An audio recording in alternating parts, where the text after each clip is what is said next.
In this video, I want to talk about function notation. So we've been talking about functions, and just a reminder, a function is a relation where each input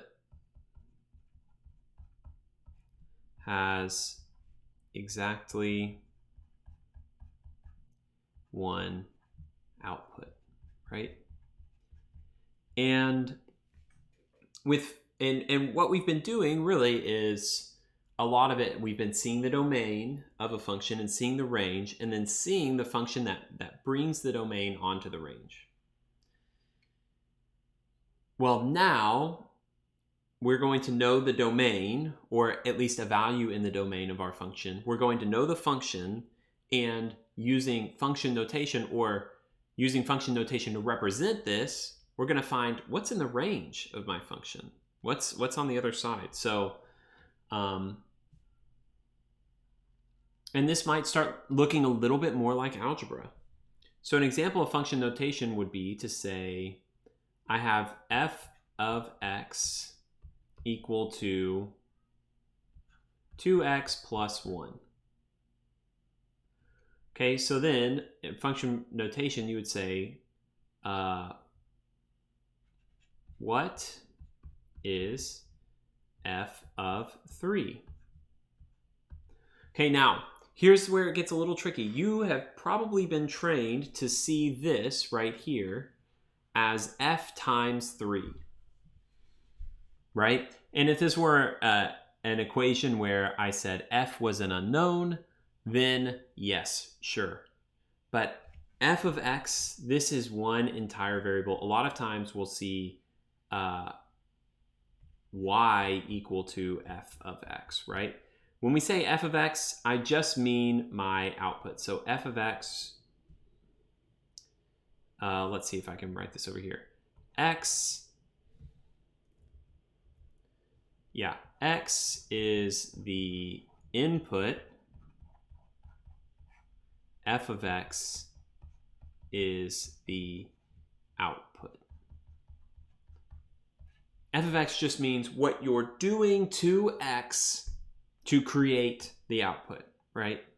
So if I ask you, what is f of 3? Well, what happened here? I replaced x with 3. So I would do the same here. F of 3 is equal to 2 times, so I replaced x with 3 here, and now I'm going to replace x with 3 over here.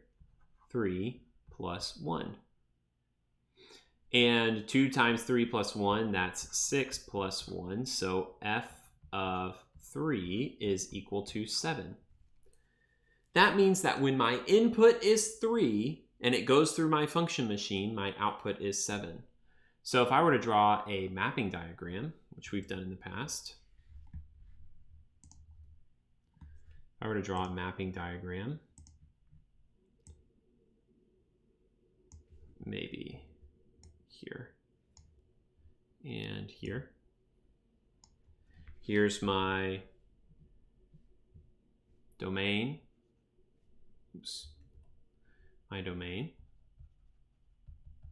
My range. Right? My inputs and my outputs.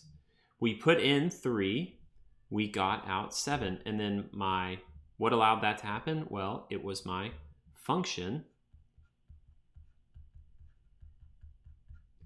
Right? And then that would be the map, would be like that. Okay, and we can do that for a lot of different values. And this is why a lot of times when we talk about x is a variable, because x could change. So what if I asked you, what is f of 4? Right? What is f of 4? What's my function when my input is 4? Well, f of 4 is equal to 2 times 4 plus 1, or 8 plus 1. So that means f of 4 is equal to 9.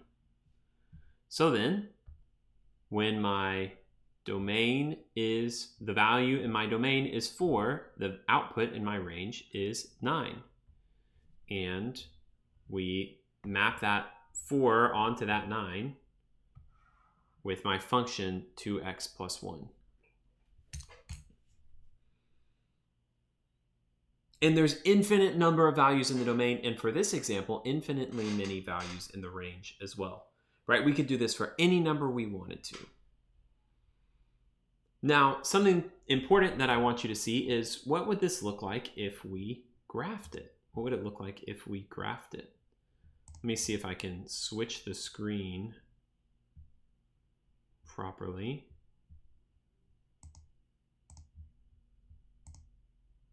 Boom. Okay. So what was our function? F of x is equal to 2x plus 1. Okay, and then look, I get this graph. It's pretty crazy.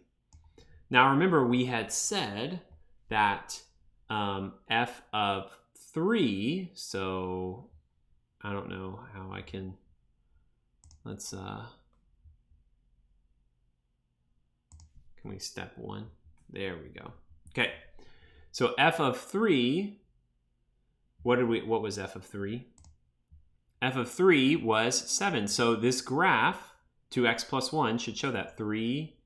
If I go up to 3, I get the point 3 comma 7. And we can even write that as an ordered pair. And remember, that was one of the ways that we could represent functions, right? Is having a point like that.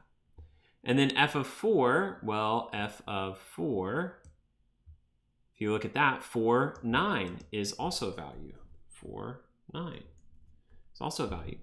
So, and any number I picked would show up on this graph. If I picked 5, 5 would be 11, right?